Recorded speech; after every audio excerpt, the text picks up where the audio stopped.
Yeah. Yeah. No, listen, I don't know why I'm able to call you and Roman Reigns doesn't have your number. He got to disconnect. I don't know. What? No, I won't tell anybody. All right. I'm going on the air shortly on UnSkripted. So talk to you later, Paul. Are we man. Live? So you know his new number. Whose number? What are you talking about? Paul Heyman's. How would you know that? Because I caught you red-handed. How could I be caught red-handed when we're live now? We're live, pal. Okay. Yep. So Roman Reigns. Yep. I caught you. I caught you with Paul. You know the scoop, Bill. Something's going on with that bloodline. You know what? They kept the bloodline, kept the Usos, kept asking Roman to make the call. Yep. And he tried to call the wise man and he got I'm sorry, the number you have reached. I don't think they wanted him to call them. I think they wanted him to call Seth Rollins. That's what I think the call was intended for Roman to say, hey, look, let's put everything aside and let's team up because Rollins and Bronson Reed in that cage be a bloody mess. More blood on Bronson Reed probably. But War Games is nearby. But what did you think? What do you think of the with Seth Rollins once again turning down the Usos, and he said, if Roman Reigns is involved, I'm out. Yeah. So I'm not mad at the 5 versus 5. I'm a traditionalist when it comes to that. Totally fine with 5-on-5. Totally fine with that. I think Bronson Reed and the Bloodline is a good look. It's a good look. Bronson Reed looks like one of the Samoans. Looks like he fits right in. Absolutely. Yeah. And I like it. It's cool. I just wish that it was booked differently to make it not feel as rushed. That's my biggest thing. Like, you knew that the Seth Rollins thing was going to eventually lead to him being on the team. So it just felt rushed. And I didn't like that. I think, though, that Bronson Reed is making Jacob Fatu number 2 in that side. Now, I think Bronson Reed seems to be the leader of the more vicious part of that team from what I saw the other night. Fatu was in there and all that, but you didn't notice him like you noticed. So here's what I think is going to happen. I think Paul Heyman, storyline-wise, changed the phone number. And I think the man who has that phone number is Solo Sikoa. Am I going to raise eyebrows on that one? Now, how is that going to work in the fact that he got powerbombed by Solo Sikoa? This is pro wrestling. You never know what's going to happen. Maybe the wise man has wised up and he's now going to support the Solo Sikoa tribal chief part of the bloodline. It may not happen. Maybe a dumb prediction on I think it's pretty dumb in a way, but it's the only reason I could see the phone number deal happening. They got to throw a surprise out here at us. That might be it. I think the phone number disconnection thing I think that was a continuation of when Solo just ruined Heyman's phone. Remember when he did that? Oh, right. I didn't think of that. Good point. Good point. I think that's what it is. Yep.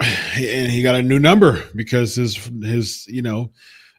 Solo destroyed it. He put it on the ring and he stomped it, and he jacked it up. Wouldn't you could still retain, you call Verizon or T-Mobile and all that. You could, my phone's broken. You can still retain your Heyman doesn't know that. He doesn't know that. He's used to the old school big old megaphone, big old huge brick phones that he used to carry back in the day with the Dangerous Alliance, man. So I remember that. This is what I'm fantasy booking for Bronson Reed. I put this on my. By the way, I'm tic-tacking while we talk here. Oh, no worries, man. No worries. It's not sponsored, people. Not sponsored.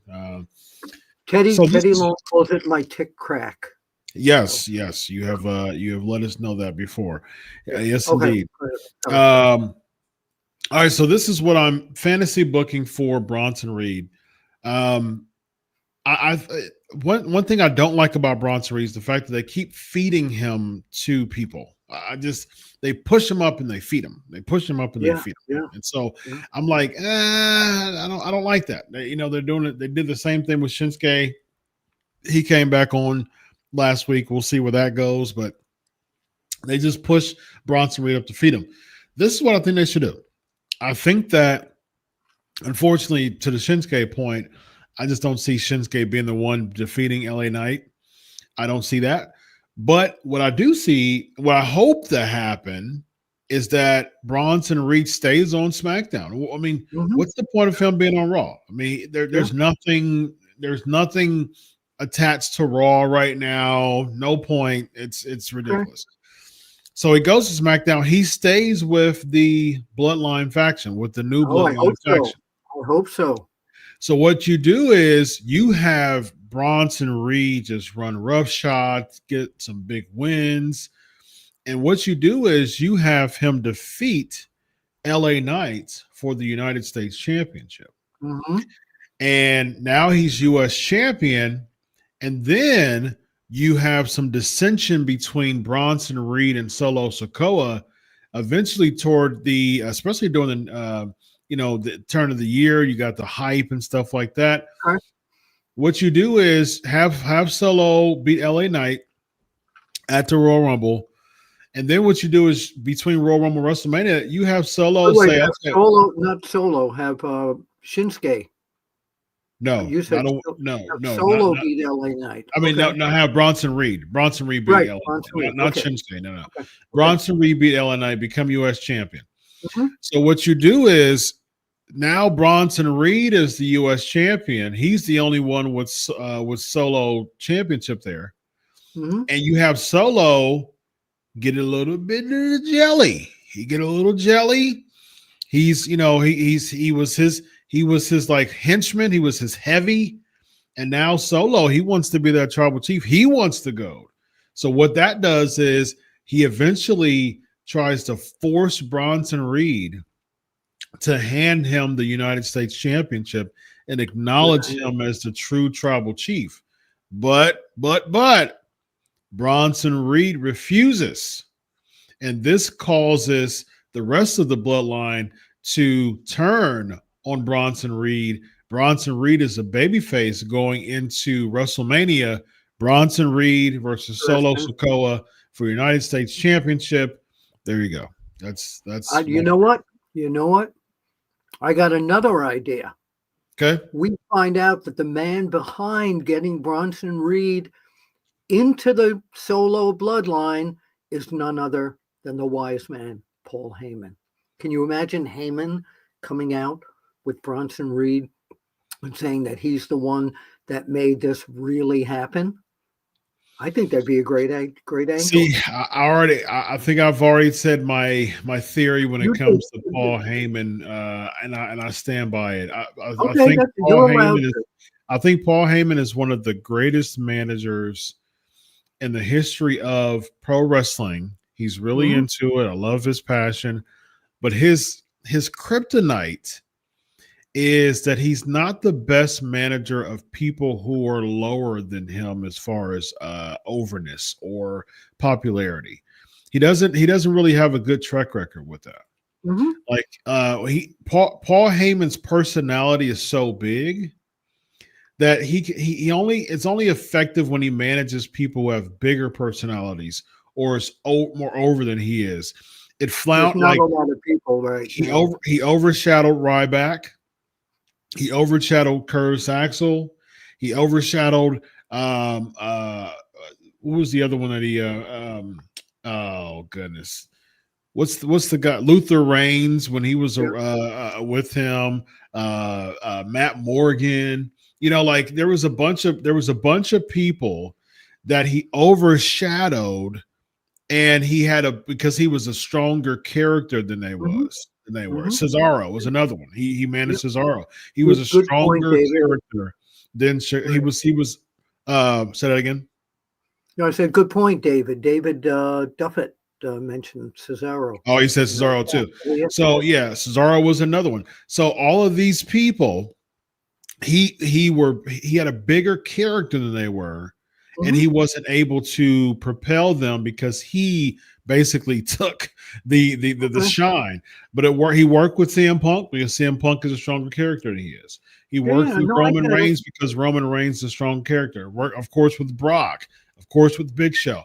So those things happen. So the same thing would happen with Bronson Reed. Bronson Reed, to me, he's definitely nowhere near as strong as a character as Paul Heyman, and I think he'll fit right into those names I said, which would be overshadowed by Heyman. See, and yet we can agree to disagree. I disagree. I think Paul Heyman will make him stronger. I think that bond would be something I'd like to see. That's just my opinion. Bond in what way? In terms of Paul Heyman managing or wise manning Bronson Reed, I just see that pair together. So how's Bronson Reed going to be different than all the other people that I named? Because having Paul Heyman I think Bronson Reed might be better in my mind than he is in your mind. No, I like Bronson Reed. Yeah, I do too. Yeah, I don't think his character is that strong though. He's characterless. He's a big dude. I mean, I like Bronson. I mean, that's the whole reason why this fantasy booked him to be the world. He's so intimidating looking, and he great with the bloodline. I don't know. I just see him and Paul Heyman visually. I like how I just can't. Okay, historically, it hasn't worked. And so, like historically, but things change. The viewers change. You got to go with the data that you already know. Okay, what's the use of like? And we're just talking this through, of course. But just what's the use of trying something that you tried over and over and over again? I don't see how Paul Heyman's character is strong. Like he can't really scale back. You know what I mean? He's so good with his character that it's hard for him to scale back. and then Paul Heyman and Bronson Reed together, Paul would outshine Bronson, and I think Bronson needs a babyface run, man. I just don't. Paul, you're Bronson saying Paul would outshine him, but Paul can work back a little bit to put them on a more equal level. He's that professional. So how come it didn't work with all the people on? I can't tell you. I'm just saying I just see this one more naturally. Right? Did you think Ryback had a strong character? No, I was never really impressed with Ryback. No. Okay. What about Cesaro? No, not a Paul Heyman type of guy. What about Axel? No, same thing. Okay. Yeah. Interesting. Well, we shall see. Now let's go to, since we're talking war games, let's go to the distaff side here. I loved on Monday Night Raw when Rhea Ripley came in and said, "Oh, who's going to?" Liv Morgan said, "Who's going to throw the first punch?" And Rhea gave that vicious headbutt to Liv Morgan. I popped. I went like, "Whoa, this is really good." So I think Rhea has her character, I thought, was getting a little soft when she was with Damian Priest without the Judgment Day there. Mm-hmm. I thought she was softening a little. She came back with that vengeance on Monday Night Raw that I haven't seen that surge of viciousness in her in a long time. And it really, really, like I said, invigorated me. I think it's going to be a really good war game situation. I think there's going to be a lot of dissension on the Liv Morgan side during that match. What is your take on Rhea coming back? And she looks even more intimidating with that nose mask gimmick on. Oh, Rhea's money, regardless. I mean, Rhea's she's a superstar. She's awesome. She's money. Yeah, the match rushed. I mean, it feels rushed. Does it really? Okay. Oh, absolutely. I mean, it was a 2-week build for a War Games match. So it's just, okay. Well, what did you think of that? What did you think of that moment on Raw when she headbutt Liv? Didn't you go like, "Whoa, this is very cool"? No, absolutely. Okay. No. I did. I popped for that. I hardly ever say "whoa." Like I don't. It's the fan in me. You know that. I mean, I know it. Hey, look, man. That's what that I am. Bill Apter is the super fan of pro wrestling, and I am. That's what makes you. All right, so that's what makes you awesome. Let's super fan down a little bit more. Where there was something on Raw that I saw that I did. First of all, Nakamura coming back. Nobody knew it was going to happen. It was terrific. I liked that, but I knew. I reported it a few weeks ago. Yeah, but I just I hope Nakamura is able to come up to the level that he was at the beginning when he first came in. You know, they kind of messed his whole career up in WWE. He became a less than mid-carder at times there, and it really bothered me. So I think the feud with he and LA Knight should be okay. But I don't, where do you go after that? Does Shinsuke take the U.S. title back to Japan? No, I don't think they're going to take it off LA Knight. Yeah, he's too over. And it sucks, man, because I mean, it's another time that Shinsuke Nakamura is being used just for fodder. I mean, I like Shinsuke, man. I think he has a ton of potential. I think his kind of a beginning of the end. If I could pinpoint one moment that was the beginning of the downfall of Shinsuke Nakamura. Where was it?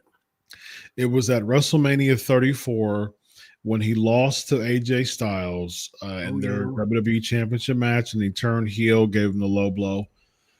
And it's just, I mean, from what I heard, they kept AJ Styles. They kept the title on AJ Styles because they were promoting him for the 2K that year. Mm-hmm. Yeah. I'm like, come on, man. Shinsuke should have won because he won the Royal Rumble. Fans were hot on him, and he hasn't really. And that was 6 years ago. Almost that was 6.5 years ago, over 6.5 years ago, and I don't think he's recovered since. No, he's become an also run. Yeah. And I wish he would have, though. I wish he would have. I think the best part of Shinsuke, there was another moment where I think they messed up. They messed out too. I really, really liked, and I think this is his best way. He never peaked to that level of WrestleMania 34. Like he's never been there since, and that was over 6.5 years ago. I think the second closest was when I loved it when he started teaming with Rick Boogs, and that was great. And Boogs came out and introduced them. McAfee was on SmackDown with Cole. McAfee would dance when he'd get up on the desk. Yeah, I loved it. It was great, and I actually led to him and Boogs going for the tag team titles at WrestleMania. But unfortunately, they lost. So I mean, it's like Shinsuke's got one of my favorite entrances of all time. I love his music and his whole thing. All right, moving on to another topic that's going to go on. We're talking about Damian Priest and Gunther. Why the heck are they making Gunther weaker? What really bothered me, and I like Damian Priest. He's a modern Razor Ramon to me. A cool character, babyface, but I really like him. I think he's terrific. But when they had that attack backstage on Monday Night Raw, and he took Gunther down, and Gunther's just laying there, and Priest sits there looking over him like, "Oh, you're not so tough." To see Gunther, the ring general, who is such a strong presence up until a few weeks ago, just lying there motionless with his no socks and shoes on and his suit, it just took away so much strength from his being in my, to me, Gunther's world champion. Nobody can defeat this guy. He's no shtick. He's no stick. He's a serious professional wrestler. And to me, that took him down another 2 or 3 shots. What do you feel about that? 100% agree. 100%. Why are they doing this? They want heat on.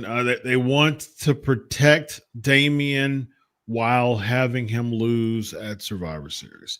They're trying to do 2 things at once. They're trying to make Damian Priest's name still relevant. Him losing twice. He lost at Survivor Series, SummerSlam, and he's going to lose the Survivor Series. What I do think is going to happen is that he's going to lose to Gunther, and then after that, Punk is going to come out, and that's going to start the feud between Punk and Gunther to be one of the headliners for Saturday Night's Main Event. Where does Damian Priest go from there?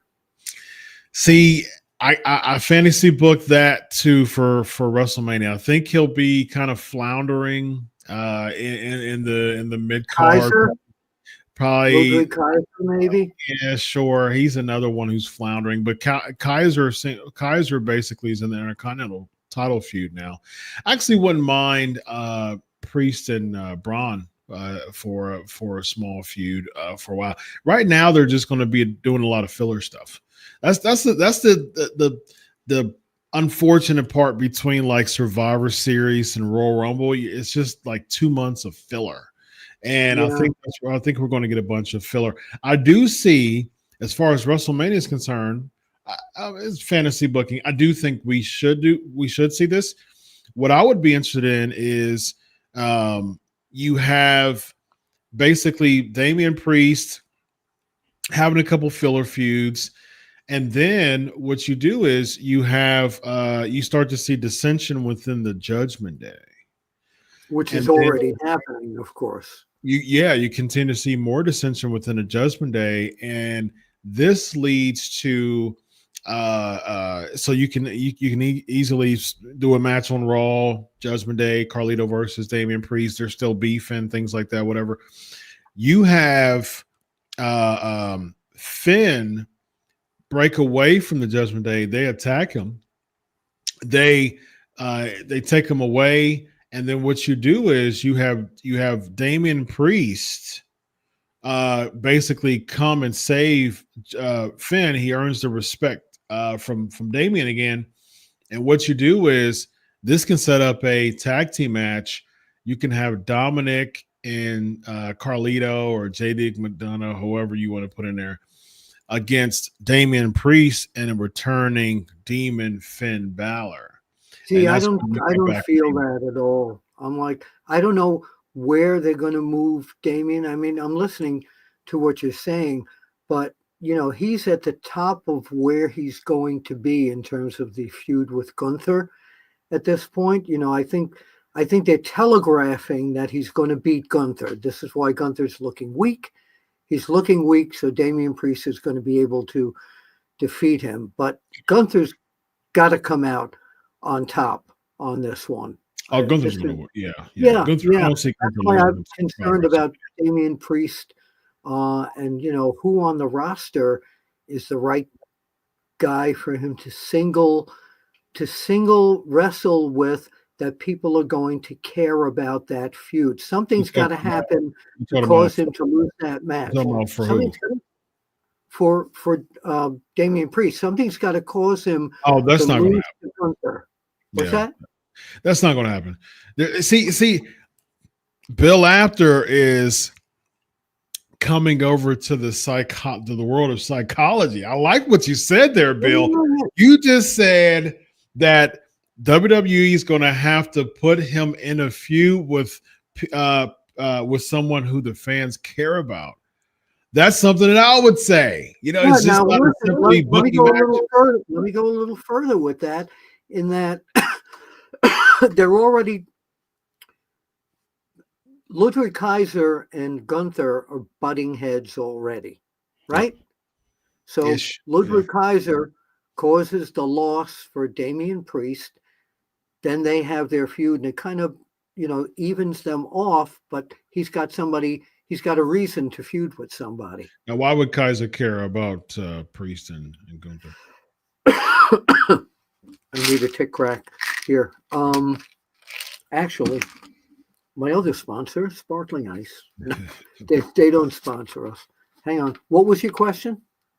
Why would Kaiser care about Gunther and Damian Priest? Kaiser still wants to help the ring general, even though he's been told not to do it. Ugh, we've seen that already. Yeah, I know, but I think there's going to be a distraction that's going to cause Priest to not get the title because of Ludwig Kaiser, and that sets up a feud. No, I think that Kaiser's with the Intercontinental title stuff now. Yeah, I know, but still, I think the secondary. Who else would you put? I think it's going to be a triple threat match for Kaiser. Kaiser, there's nothing about Ludwig Kaiser that's convincing to me. Nothing. I mean, he's on a string of losses. He tries to appease Gunther just to lose. He loses all the time. So good. There's nothing about how they're booking Kaiser that would make any type of relevance to me whatsoever when it comes to Damian Priest. It's basically it reeks of two floundering, people on the card that they just throwing together. Like, the reason why I think you should do Demon Finn at WrestleMania, because it creates an attraction. Like Judgment Day themselves, I mean, they have been a dead faction for a long time. I mean, like, they are just that turnip is like, ooh-wee, like they're went from hot to not. I don't think it ever was hot. I mean, maybe Edge days, perhaps. There was something there, but when Edge got kicked out, that was the downfall of the Judgment Day. I mean, it just didn't make any sense. There wasn't a definitive leader. I mean, it was just Finn and Priest. They weren't like winning all the time. They were featured every week, but sometimes they would win, sometimes they would lose. It was just, Priest and Rhea Ripley kept that group. I think Rhea. I think the best thing that came out of that was Rhea Ripley. I think. I still don't think Priest is really. I don't think he's he doesn't feel main eventish to me still. But I don't know. We'll see. I mean, I do think. Does Finn seem main eventy? Because he doesn't to me. Who? Finn. No. Okay. No, not at all. That's why I think Demon Finn would be a good attraction. Oh, me too. I want to see him back. Yeah. I love that character.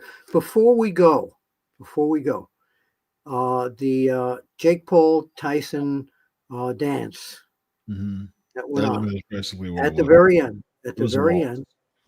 Yeah. Boy, we could be good dancing partners here.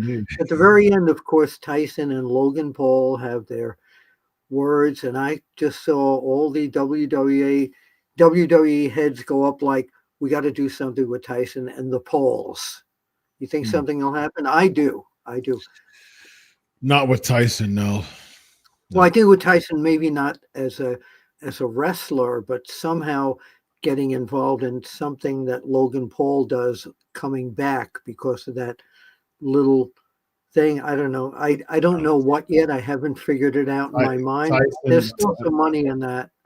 Tyson came in. He wanted his money. He went and got his bag, and he's going to go back to his podcast, and that's it. I actually think, I've mentioned this before, but not on our show, that Jake Paul, after maybe the second round, he knew he could take him out probably with one real good punch, but I think he didn't want, at that point, he was saying, this is Mike Tyson. I don't want to see him go out this way. And he kind of played with him, he fought with him a little bit for the 8 rounds, but I think that he just went easy on Mike Tyson because Mike Tyson is Mike Tyson. I think it was a work from the very beginning. Do you? Yeah, I don't. I don't. I think it was work. I think it was you. The fact. There's no way. I like boxing. I saw the tapes with Mike Tyson. He looked amazing, at 58. As far as just the training, I saw just a bunch of the training. Just 4 years ago, he went against Roy Jones Jr. in an exhibition, and it looked like, they both were extremely winded. It looked pretty bad. And so 4 years later, you can tell that he really got into training well. But I think he did that just to hype it all up. I mean, you have to think about this. The hype was great. The hype was better than the fight. Of course, you had 72,000 people being a dome at the AT&T, stadium. Of course the hype was good, So you had over 60 million people watching. So of course that was good. But it was a work, man. You've got a 58-year-old man that was biting, and I imagine you watched the entire fight, right? Oh yeah. Okay, so a 58-year-old man that spent 6 of the 8 rounds. First of all, you have 8 2-minute rounds. You had the undercard longer than the main event. That usually doesn't happen. I know. So you had all the undercard matches longer than the main event match. Even the promos were longer. That doesn't happen in boxing. So you had 8 2-minute rounds. And it was unofficial until 4 rounds in, halfway in. Right. And so it's like, come on now. You had a couple of times where Tyson went in, had a couple jabs, did his typical Tyson, get close. And then the entire fight was him having lead feet, biting. He was snacking on his glove the entire time. He mentioned in an interview he always does that. Look, there must have been some listen, Bill, there must have been some hot sauce in that glove because he was snacking on it the entire time. And I think it was an absolute work. I think you see that? I taught Mike Tyson how to jump rope. Very nice. Let's address a couple of these super chats before we go. All right. Yes. David Duff at $2. After Russo next Netflix mega fight, who's the heel? Oh, come on, brother. Wait a minute here. The bro is the heel, and if he wants it, he can come and get it, bro. That's it. Set it up, Featherstone. Very nice. Next. We got Rollin 49. Hey, Wouldn't Rollin. Paul Heyman managing Bronson Reed be similar to Bobby Heenan managing King Kong Bundy? I think that Bundy and Heenan was a great tandem. Yeah, very well said. Yeah, I think so. Rollin, I think King Kong Bundy was an amazing character. I think he was a huge character. I don't see character in Bronson Reed. There's nothing. He goes around. He goes around. I like the potential of Bronson Reed. He looks legit. He goes around, has a cool theme song. Brawley comes out. His big thing is he steps on a steel step. He looks around. He goes in the ring. He does this whatever type of superpower X-Man thing that he does, and he just looks at the camera, and that's it. I mean, that's all he does. You can build. Anyway, we have another super chat here. No, we don't. All right, Bill, let them know about Bill Apter. All things Bill Apter. By the way, there was one comment about my sparkling ice. Someone else said I drink like 3 bottles of this a day. I drank one today as well. What flavor did you have? Cherry limeade. Oh, I love that one. It used to taste like cough medicine. They refined it. It doesn't. This is the lemonade. I take the orange mango. I pour out about an inch of it, and I put in pulp orange juice, and then mix it together. Oh my! Make your brains fall out. It's that good. Yeah. It's that good. Yep, good stuff, man. Bill Apter, where can I find you, my brother? X. At After One Wrestling, and you can find me on Backstage Pass, and you can find me here with Dr. Chris live and in living color, baby, as they used to say, here on Unscripted every Tuesday night at 11 p.m. Eastern Time. Yes, appreciate all the comments. If you want to get your comments in when you come back next week, Dr. Chris, tell them how to do it. Super chat will get you on the screen, ladies and gentlemen. All right. Follow him at X and follow me at Chris Prolific. Heading over to Pancakes and Power Slams. Pancakes and Power Slams. I completely overhauled. I get tired of talking about wrestling so much, just as just for wrestling's sake. This is the opportunity, the era to talk about hot topics when it comes to pro wrestling. But you know what? I have a whole PhD in psychology, Bill. I know you do. So what I'm going to do is starting last week and this week, and for the remaining of PMP, I'm going to completely implement psychology. It's going to be like a class of psychology in regards to pro wrestling. Last week, the topic was, why do men watch pro wrestling? I described the psychology behind that from a Jungian archetype. To watch Liv Morgan. But anyway. From a Jungian archetype. No, honey, I was just kidding. I was only... Yes. Can I finish my spiel, Bill? From a Jungian archetypal standpoint. And then today I'm going to talk about the correlation of pro wrestling fans and depression. All right. So I don't know if I like that. So I don't know if you like what?